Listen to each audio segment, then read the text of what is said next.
Hello，大家好，我是5996。今天要来跟大家分享的就是Mercedes-Benz 他们欧规跟美规的后车排框是不一样的。然后因为我是美规车，原本是用美规的，给大家看一下。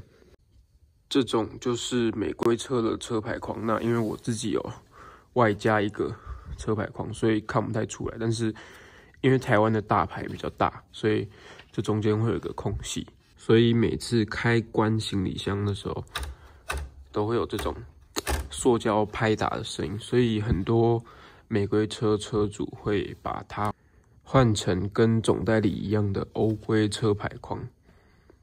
那这个就是我在网络上买的欧规车排框。那接下来就来开箱吧。卖家用了一个 Mercedes-Benz 的 Genuine Part 的盒子来装，但这个是一个Air Filter 的一个盒子。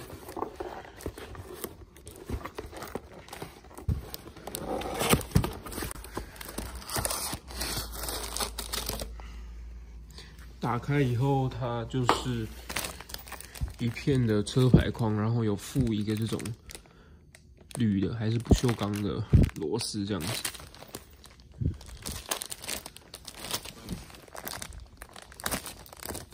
这种车排框好像也有原厂跟副厂的，当然这不是什么很重要的零件，其实原厂或副厂差别不会太大。那里面还有附一个说明书。那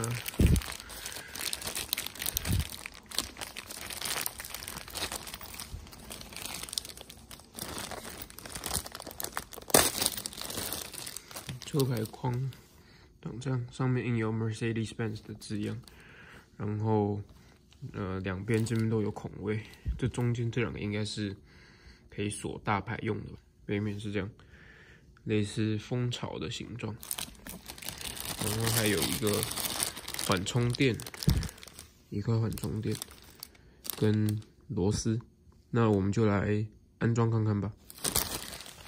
那首先我就把我的车牌拆下来。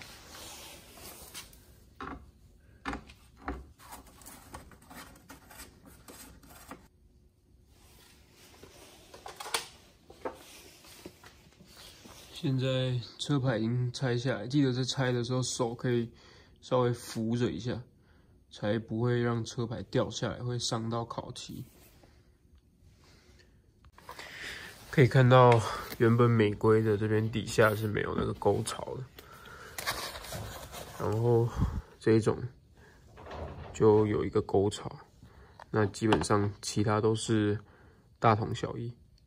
接下来就是上面有4颗 T20的这种6角螺丝，我们就把它转下来。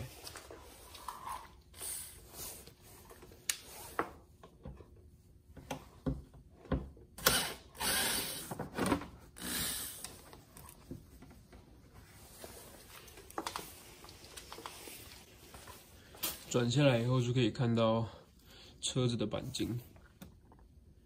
再来，随着这块欧规大排框附上还有一个小泡棉，我想应该就是粘在它后面的这个位置吧，可能就是为了让它防止异音设计的。然后等一下我们把钣金这边擦一擦，擦干净，就可以把它装上去。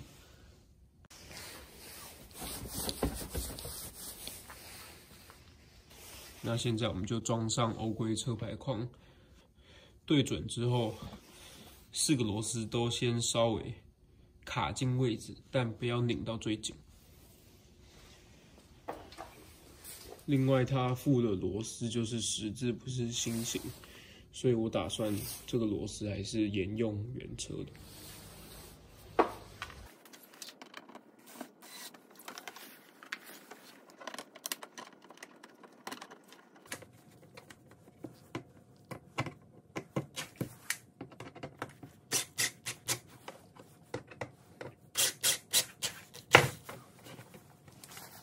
那锁紧以后大概长这样，就是它每个位置都有2个点，你可以选择你整体大牌框的高度，就是如果锁下面一点就比较高，锁上面一点整个就会比较矮。接下来就把大牌锁回去。那如果你原本是没有装大牌框的人，就可以把大牌卡在这个位置，这样子车牌就不太会动。另外，你也可以在车牌后面粘背胶，然后让它整块牢牢的粘在这上面，把大牌锁上去就完成了。那这个影片的分享就到这边，喜欢的话可以帮我按赞、订阅、分享、开启小铃铛。我是5996，我们下次再见，拜拜。